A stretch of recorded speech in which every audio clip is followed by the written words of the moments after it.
Welcome back to Crafting a Meaningful Life.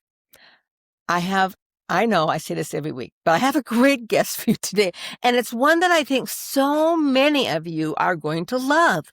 Sara Stibitz is with us today, and I haven't obviously talked to all my listeners, but I have talked to a lot of you or texted you or connected on social media with so many of you over the last 8 years. And the one thing I know is that almost all of you have a story, and tons of you have thought, like, you wrote a book, Mary. I'm thinking about writing a book. I have a story to tell. Well, I know you do, and that's why we're doing this podcast today. I have the ultimate person who's going to help you tell your story. So, Sara, welcome to the podcast. Thank you so much for having me, Mary. This is going to be a fun podcast because the moment I said it's going to help you publish your book, I had either a third of my listeners turn off, or I had all of them say, someday I may publish my own story. How do you think someone knows if writing a book is in their future? Yeah, that's a really good question. So what I notice with people who lots of people want to write a book, right? Lots of people decide to write a book, or they say one day I'll write a book, but we know that most people don't end up doing it, right? It's almost impossible to tell how many either internally or even externally express that they want to write a book and how many actually do it, right? I've heard statistics like 1% actually do it, but I don't know how they're measuring that. But if we could imagine that maybe there's a thread of truth in that, right? That 1% of people actually do the job to get the book done. That's not very many, right? And so when I think of like what is it that, how does someone know that they want to write a book, and how do they finally get to that place where they actually do it? I think it's the people who heard that calling at some point in their life, maybe when they're children, maybe when they're adults after a big event, and they feel the need to externalize something, whether it's something that they've learned, like their wisdom through their professional experience or their career, or the wisdom that they've earned through difficult life events. Right? They've got this need to tell it and get it out.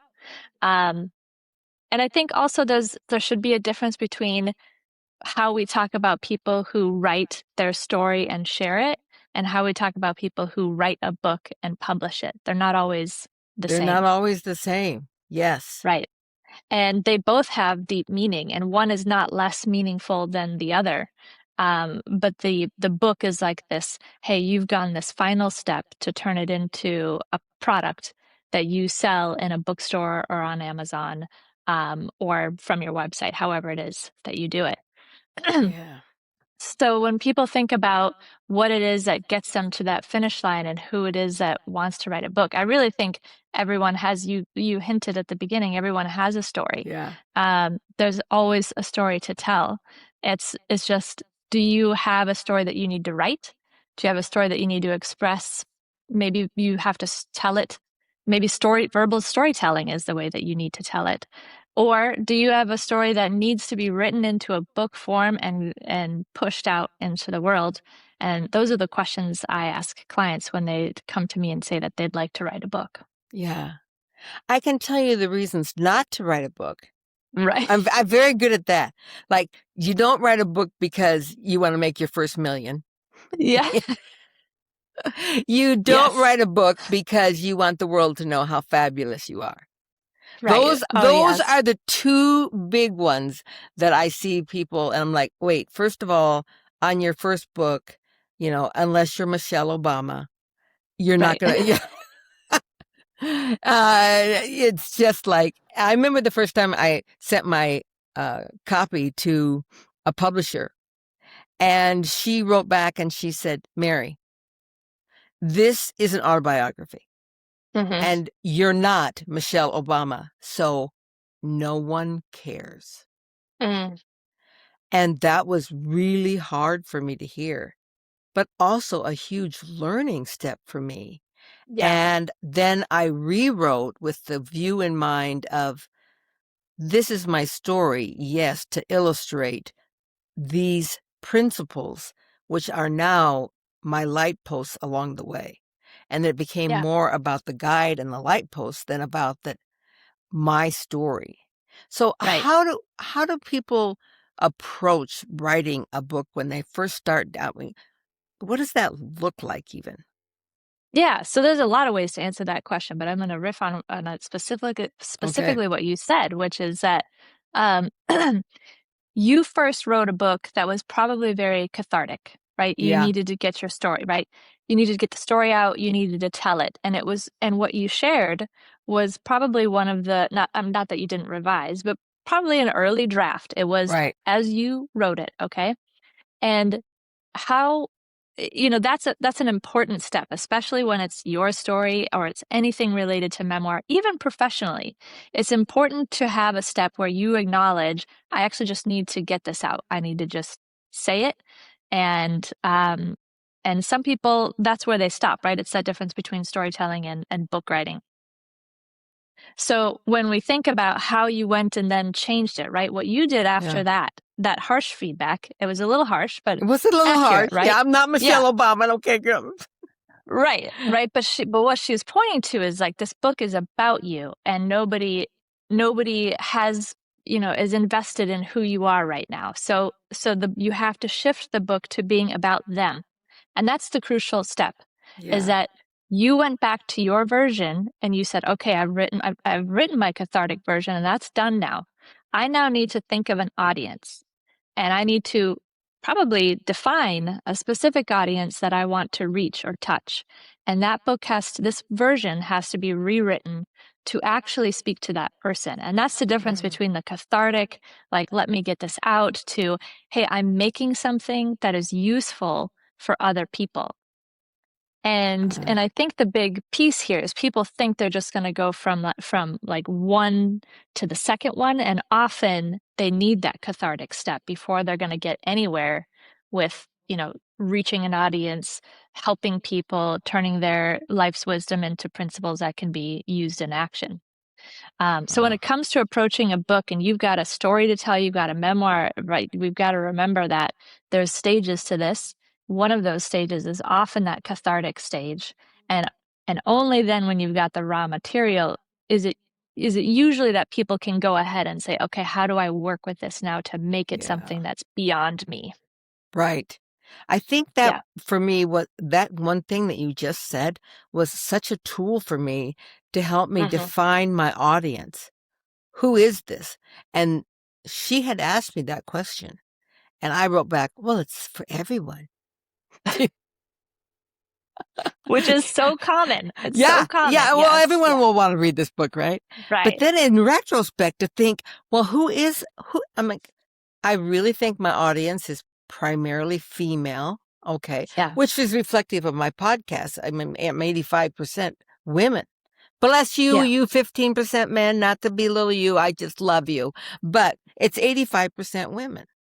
And then, Yeah. just like in my podcast, they're usually professional women who wonder, what is the deeper meaning of this life, and where am Hmm. I going? And then to take a look beyond that and saying, it's someone who's looking for a shift, someone who's looking for a roadmap to change.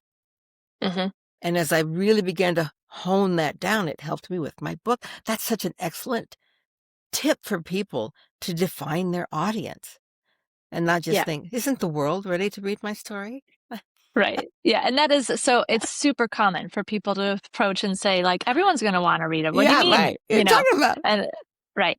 And whether you're trying to self-publish or traditionally publish or go through an indie publisher, all of them will ask you who your audience is. They're Yeah, all thinking in terms of, who is this book for and why are they going to care? What right, is it going to do for them? And those are the questions they want you to be able to answer before they're going to take the work seriously. And so defining that audience, even, at the cathartic step, it's not the right time to think about audience. It really isn't. That time, it's time to think about you and your just expression. and what you need to say, what you need to get off your chest. It's really only after that it makes sense to start thinking about who might this help. And often it is people who are not that dissimilar from you. It's often people who are maybe a few steps back on the path, just a little bit behind you, who need the advice that you have to give. Right. But the, overarching point here is like in the cathartic stage, don't burden yourself with audience, but Right. understand that it won't be everyone. Right. And only after you've got that piece out of your system, then you go back and say, okay, who might I be able to help with this? Mm-hmm. Such wise words, Sara. I think that in and of itself is worth people listening to this podcast just to hear that and that natural flow of how things work. One of the things, and of course, I want to tell my audience right now, at the end of the podcast, as always, we've included Sara's links to where to buy her book, Writing with Purpose, and then her website and social media links. Because you're going to want to look at actually a little bit more meat on Sara than just what we can cover in the podcast. So as I read on your website, Sara, the one thing that struck me that was very different from other people I've either interviewed or known personally who do what you do, help people write a book and publish, is that for you, there was a second step which just struck me in the face. And it's everyone has a story. Okay, we got that. Everyone wants to write their story. There's that part. But then you went on to say that the part you loved the most was helping people discover the deeper self, that through their story that they understood more of what was inside and their why of life. Just spill out to all of us what you mean by that. Yeah. So I will say that writing a book or even just writing your story is a transformative process. Yeah. When people come into this work and they take it seriously and they set their goals and intentions, whatever that looks like, whether it's having something to publish or having something in writing outside of you, and then they undertake the work earnestly and with real attention and focus, it is amazing to see what happens when people put themselves through this and change, right? They learn something, they release things, they have understanding they didn't have before. There's just something about externalizing, especially a very personal story, that really shifts the way that you look at it. But I'll say that's also true for professional work as well. So many professionals haven't had that opportunity to really reflect on what is it that I have learned and what is it that I know that maybe other people don't know, right? Or that I haven't ever been able to crystallize. And so the writing process is transformative no matter which project you're trying to undertake, Yeah. because it gives you that time to crystallize knowledge and wisdom that maybe you've never been able to say or express, and you've never had the room or space to do that. So that's one piece of it. Just the process from beginning to end itself is very transformative. But what I will also say is that, especially with personal stories, it's really interesting to me how people will, not see the meaning that they made of the stories of their lives or the meaning that they could make, right? And I say this like, we all have really hard experiences. We all have hard life traumas, memories, things like that. And it's very interesting when I'm helping someone through memoir or writing a personal story, how often they sort of skate over what that meant for them or how it rippled out into the rest of their life and even their current life. So for example, I was in a workshop, I was leading a workshop with a young man who very openly shared a boatload of trauma. And then we're talking familial betrayal, sexual abuse, all kinds of things. And he just rattled it off and told it as if it was a joke. And that's how he approaches that story is, well, it's sort of funny, it's because it's his viewpoint was it's so crazy that it's sort of funny. And you can see that this is the way he coped with all of that. Yes. And yet yep, that's how he made sense of it, right? But it was no longer helping him. Like it worked for a little while, but it's, that method is rotting now. He needs a new method and a new way to deal with the story. And so as we worked together, we started to uncover and just even reflecting back to him, like, let me tell you the themes that I hear. I'm not even going to touch what you just shared in terms of literal events, but what I hear is all of these emotional pieces. And just that reflection helped him to start to look at it just in a different way and to take it a little more seriously and to start to see, oh, okay, there's a lot for me to unpack here. Yeah. And yeah, and Wow. too often, I look at it in three layers, right? So we have events, which is like, this happened on Thursday afternoon, right? Very like, this is the setting, I was at home, this is the person who was there, da da da. Then we have the next layer, which is the emotions. And you'd be surprised how many people just stop at events, right? They'll even skate over emotions. Like, what did you feel? Well, what did you feel after that? And after that?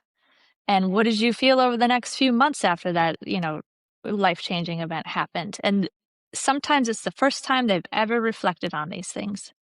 And then we go to the next layer, which is like, okay, so you had this event, these feelings. What did you make it mean? And how can we see that playing out through your life? And then they get to decide, do they want to write that? Do they want to write that meaning? Or are they in a position now, do I want to reconsider the meaning that I've made from this and write from that position? So it's very much client led in this way, but it's amazing to me how few people have had the chance or the space to really look at the meaning in the lives that they've lived and how it's affecting them. And my hope is always like at the end of that kind of a process that they have rewritten some kind of meaning in a way that is far more constructive for them or supportive, in which they get healing or closure, something where they're moving on from that, with less baggage, with less ties or weight to it. Yeah. That is exactly how the process we'd like to see it work, that it Yeah. really transforms our lives. The second time, well, actually, in the third revision of my book, that was where Yeah. I was, is that this has transformed my life. I'm Hmm. already in this good space. Yeah. So what is the reason then for actually pursuing and writing and rewriting the book? Yeah. And that when you can see that your lessons are really the same as everyone else's. I, Hmm. I think that realization that, you mean I wasn't the only one that ever felt this? You mean Yeah. other people were bullied in school? What are you talking about? You know what I mean, that kind of realizing. So even though we're not unique in our stories, we're oftentimes unique then in the lessons we glean from them and how we run the rest of our life based on Right. what we have learned. Yeah. That for me was the best part about writing. Yeah. And so once you've helped someone write this book and go through this really cathartic experience and then understanding the meaning, and I loved what you said about what they how they were dealing with those stories, like just using them as matter of fact or laughing or, Hmm. you know, to give people commonality with them. Hmm. Sometimes I see that. And then stepping into something new. Right. At what point then would you say my work here is done? Or do you go on to actually help them publish the book and to find publishers? Because I don't think you are a publisher. You help people find publishers then? Yeah. Yeah. So I think about it in two ways. Some people, as we said, are writing because they want to write something for themselves and they don't necessarily need the help publishing, right? I Right. have a client who wrote a full-length manuscript with my support, and it's just for his kids. So he doesn't need to go through the Mm-hmm. the rigmarole of finding a publisher, right? I have people who write pieces that they want to share either on their Substack or in some other way that it's maybe it's just for them, or they use it professionally, or they use it in some other way, but they don't need a book.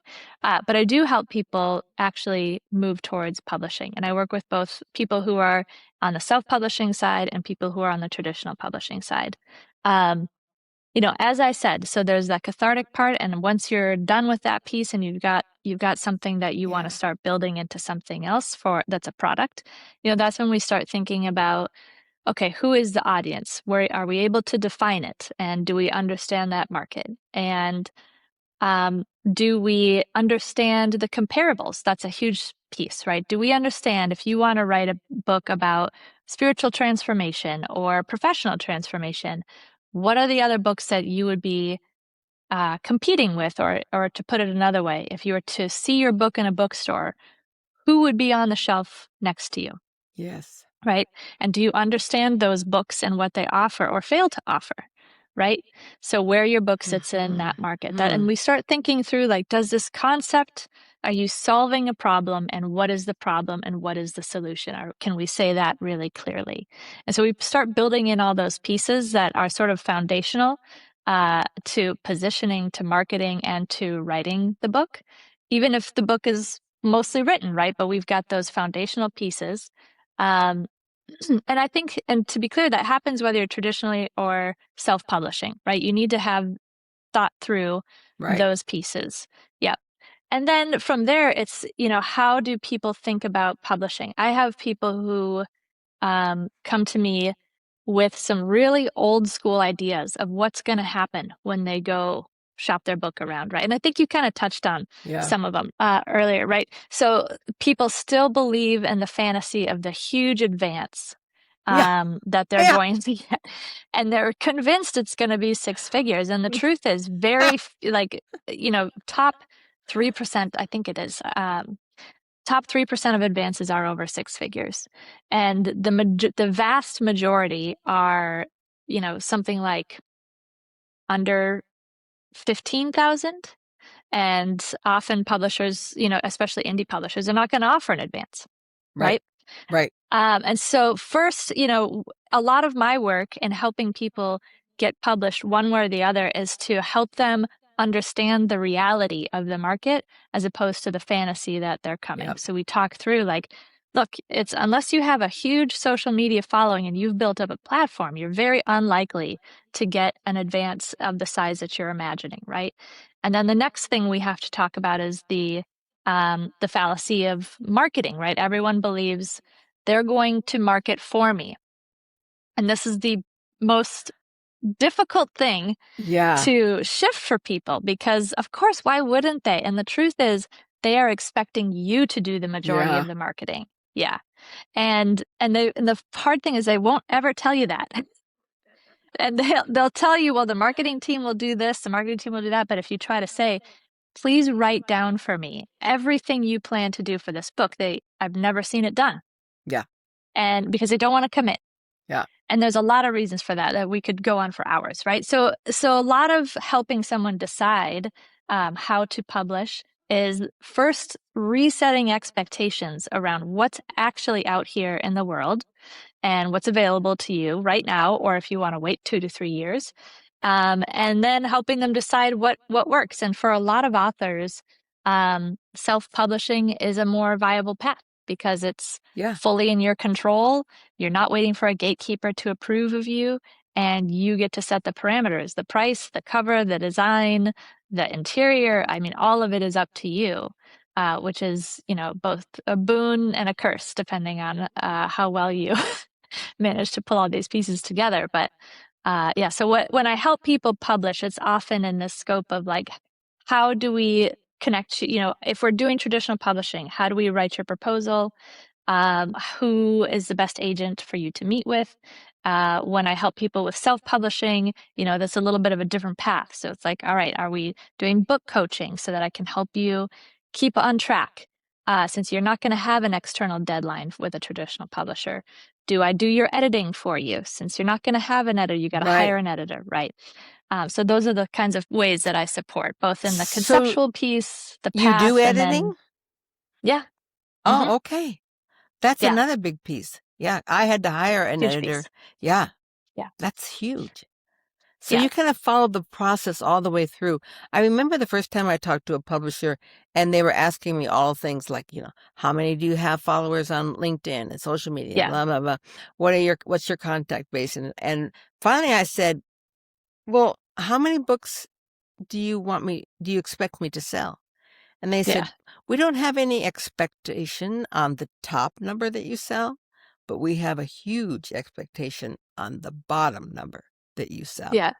I'm like, okay, well, just for kicks and giggles, do you want to share with me what that number is? You know, and they said 3,500. Yeah. I was like, are you kidding me? 3,500, I'll do that overnight. What are you talking about? And they're like, I know that people think that. It's a huge Yeah. wake-up call to realize the number of people that actually slide in and can sell a minimum of 3,500 books. And I'm like, that's not even an issue for me. I got that sold like tomorrow. And I said, I have 13,000 people on LinkedIn that are my close friends. And she said, okay. So what percentage do you think will buy? I said, well, I mean, at least 10% right there. That's 1,300. And she said, can I tell you the figure is 1%? Right. You mean of all the people that know me on LinkedIn, only 130 people want my book? She said, yeah. Yeah.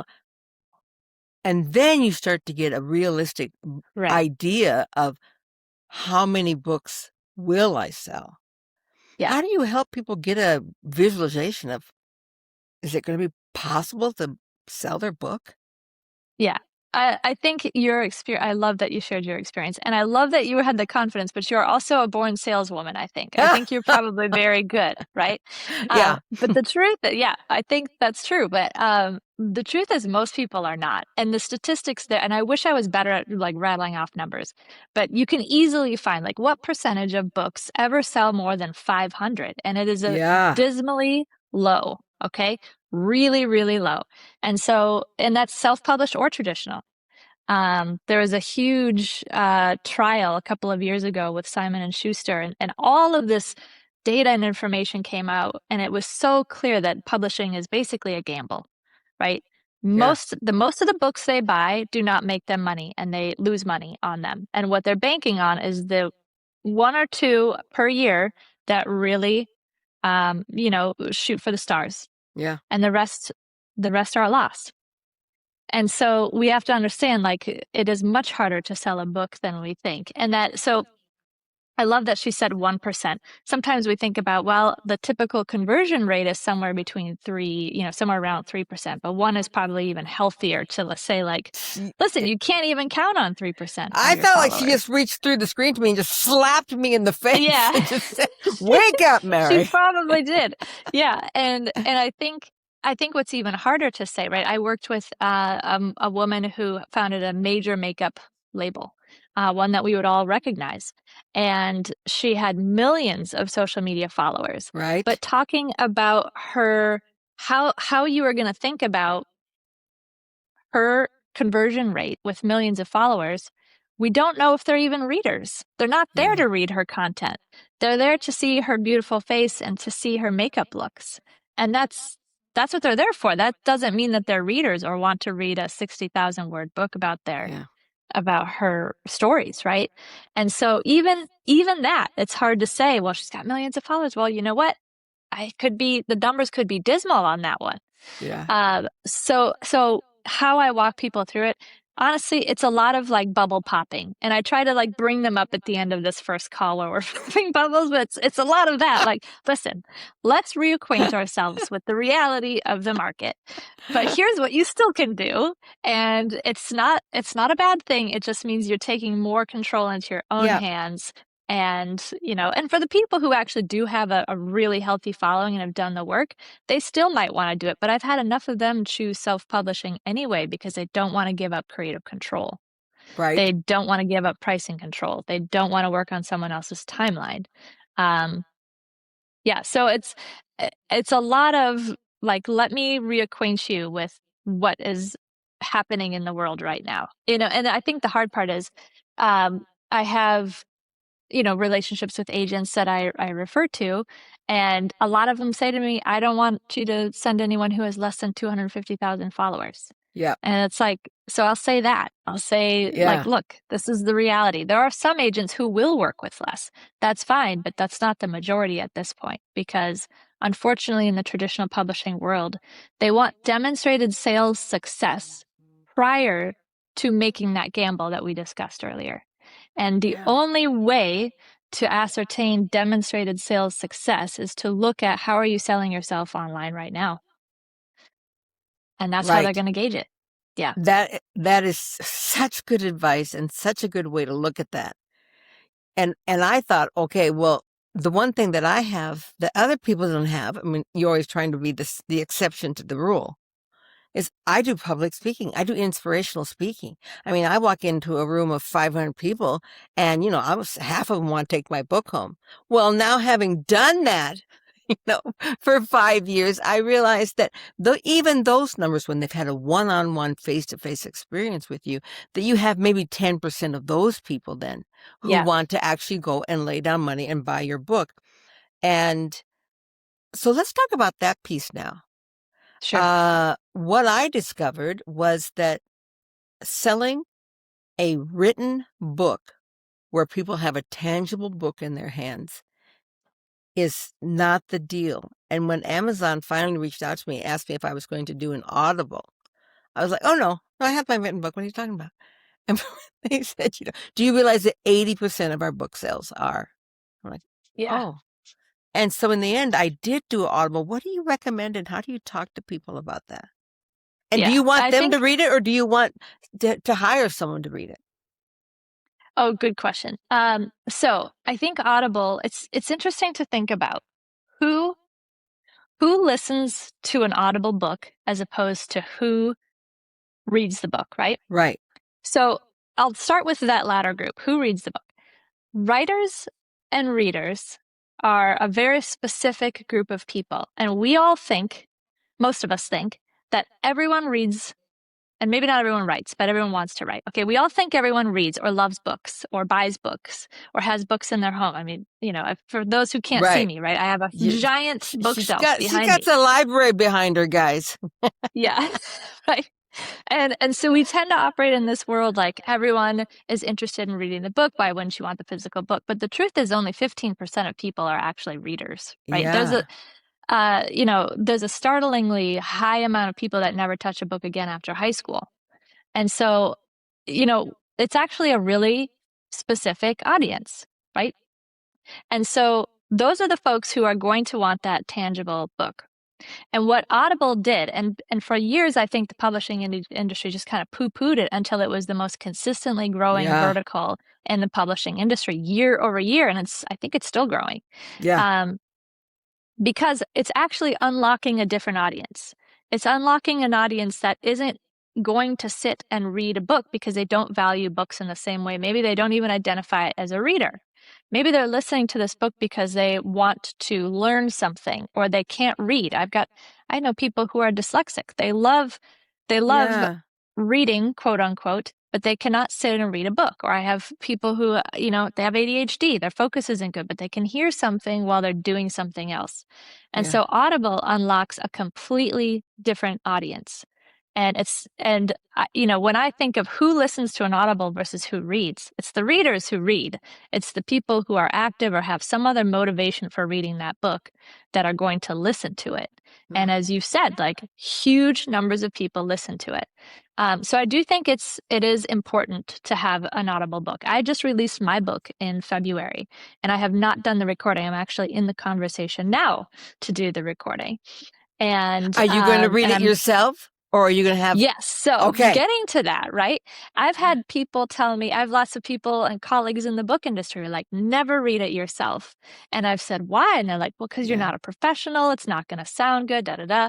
But I have other people who are like, look, you're a pleasant person, your voice is going to come through, your personality, like as long as you don't read it flatly, right? I do think there's a minimum amount of practice and Right. preparation you need to have for this. So I'm on the fence, Mary, and I think I'm leaning. So then there's a third option too now, which we have to talk about. There are places where you can go upload some samples of your voice, and then Ah, the AI will create the audio files for you, which will you then still have to turn into an audio book. And I am deeply on the fence on that as well. mm, As much as I do think we need to adapt and learn to work with AI as writers and just as people in general, I'm not sure I love that idea. And so right now, I'm leaning towards reading it myself because I want the experience of putting it into this medium. And I want the experience of having to learn how to read well and how to produce an audiobook, since many of my mhm. clients also need to do that. Yeah, yeah. So I have a motivation outside of that, but I do think like there's value in the warmth of you, the creator, reading out that story. So that's where I sit right now. But you know what? That my viewpoint could change in a year. Well, you've been on the podcast long enough with me now to know that I'm a fairly animated person.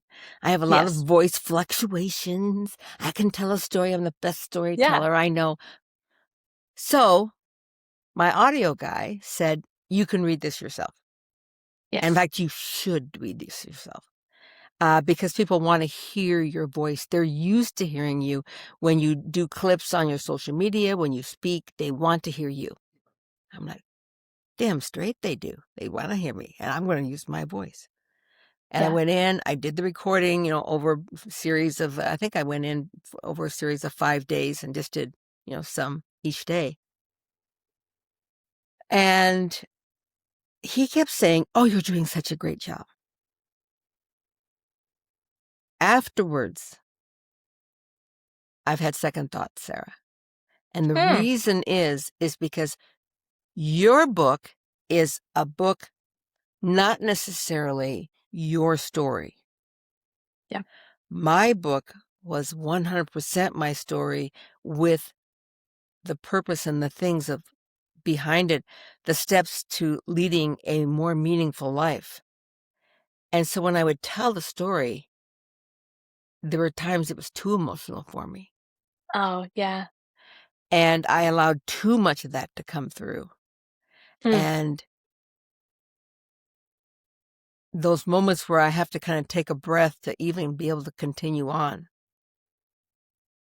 And in retrospect, I wished I hadn't have. Hmm.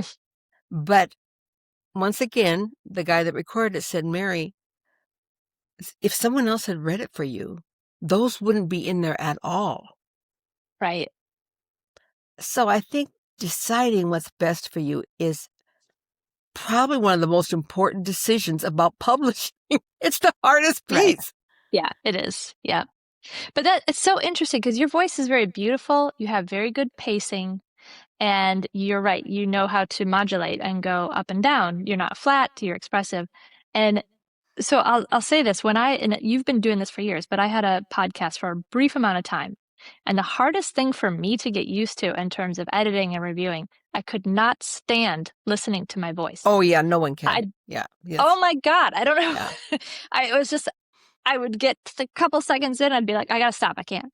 And I got through it enough, right? But it took a long time before I could just be with whatever I'm saying. And so there's a way that we react to our voice, even though we Yep. move past that, that is going to be so different. I just imagine someone hearing your audiobook and hearing that emotion, that real emotion, and they may already be experiencing it, feeling it, and then they can hear yours. It's just a Mm. different, like, to me that's very beautiful, even if for you it feels maybe a little vulnerable, maybe a little more vulnerable than you want, that, or than you would decide, than you would choose, right? I'm a very vulnerable person. Mm, I will oftentimes do Q&A with people, and they know they can ask me anything.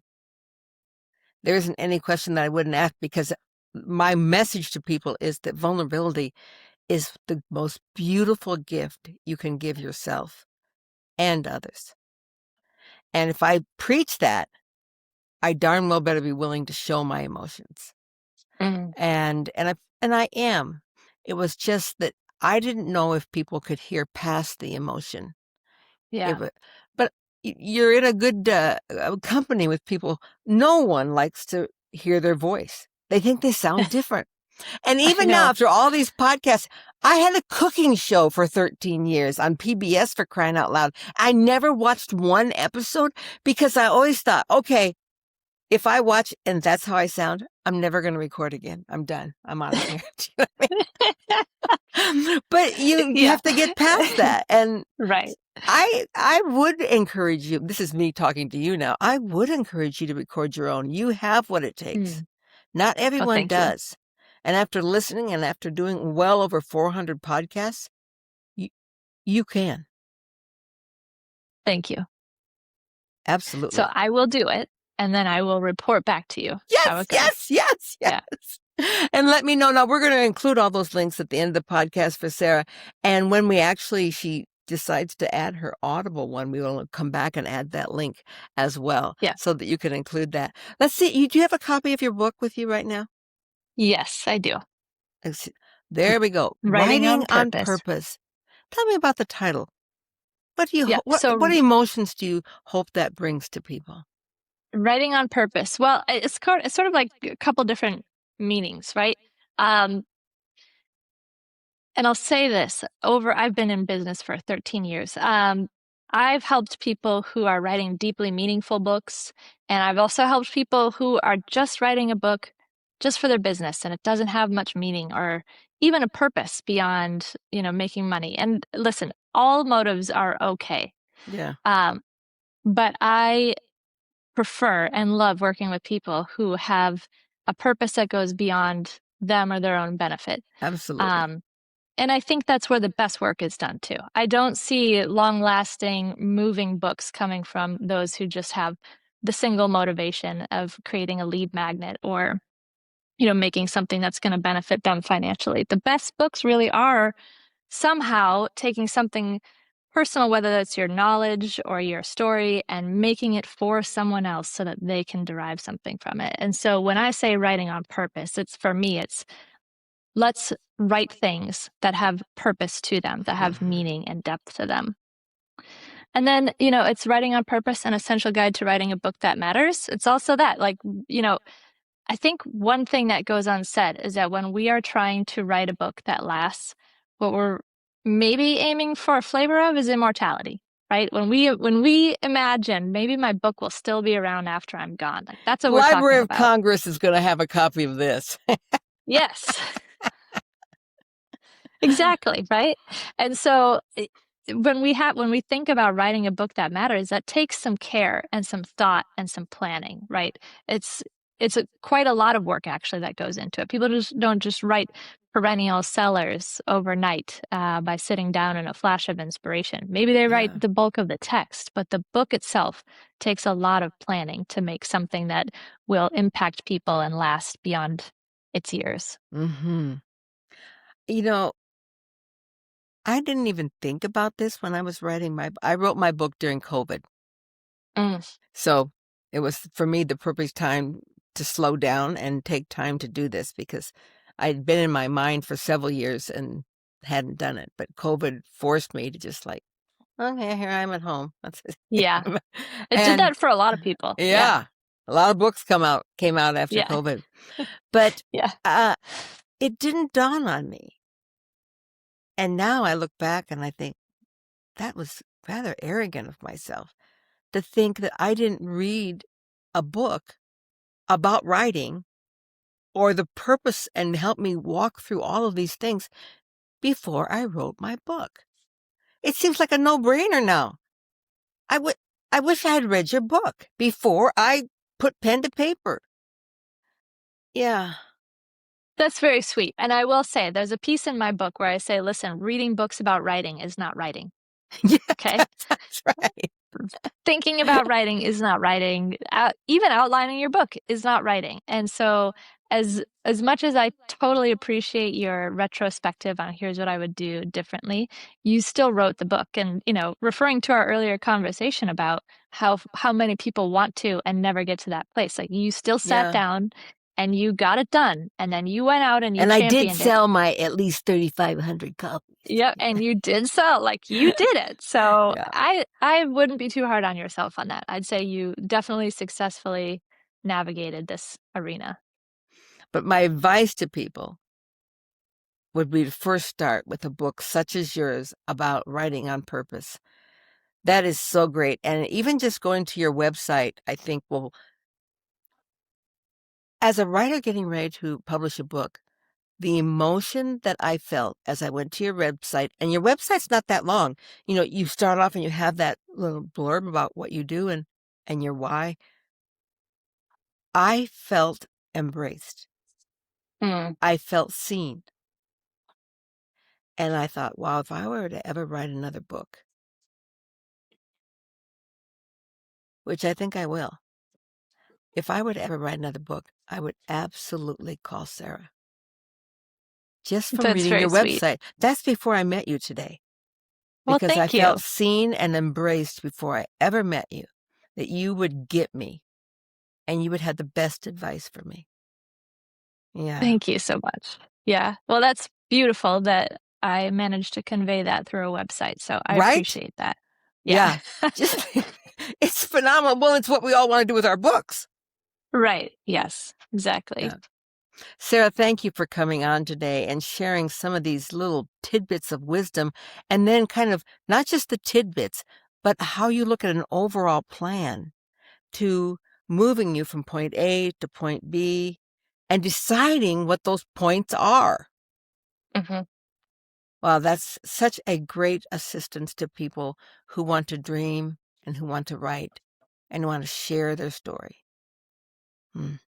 Thanks Well, for thank being you for with us. having me. Yeah, thank you for having me on your on your podcast, and thank you for being such a generous host. Well, you're wonderful, and I hope all of you who are listening, if there's that glimmer in your mind, when I was young, I certainly didn't ever think about writing a book. But by the time I got in my 50s, I knew that there was a book inside of me. And when I published my first book, I thought there were 5 books inside of me. But then after having done that, I'm like, oh, no, there's just one more. Yeah, yeah, that's And how it usually goes. when I climbed Kilimanjaro at age 65, I was always going to wear heels up on the summit so that I could say the title of my last book is "And She Did It All in Heels." But when I got up there, I was so cold. I didn't even think about putting those shoes on. They stayed in my backpack. I love Oh, that. Great story. so many different things we have to talk about. And so, Sara, when you do your audio and when I decide to publish again, I'd love to have you come back on the podcast and we can just share with people my process and where I am on that and how you're helping me walk through that. I would love Yep, that. that would be amazing. Let's It plan on would it. be. Let's plan on it. Let's do it. All right. Listeners, thanks for being with us today as we talk about crafting your meaning life. You're in charge. You're not a victim. You're not just waiting for life to happen to you. You're ready to live your life to the fullest and craft your best life. And thank you for being with us today. And remember that nothing is impossible. And keep dreaming, because only when you dream can things happen. What seemed to be impossible become possible. Namaste. Crafting a meaningful life.